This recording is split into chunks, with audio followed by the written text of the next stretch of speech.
আজকের প্রেক্ষাপটে আমাদের নতুনভাবে চিন্তা করতে হবে। আমি একটা কথা প্রত্যেকদিন আমার বক্তৃতা রিপিট করি, আমি জানি আমি রিপিট করি, ইচ্ছা করি সেটা হচ্ছে শেখ হাসিনা পালিয়ে যাওয়ার পরে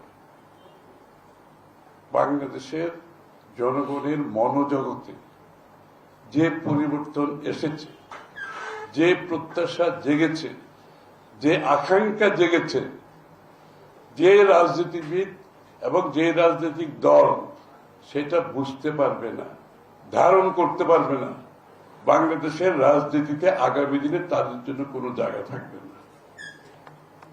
এটা নতুন বাংলাদেশ এবং মানুষের আকাঙ্ক্ষা প্রত্যাশার জায়গাটা অন্য জায়গায় চলে গেছে।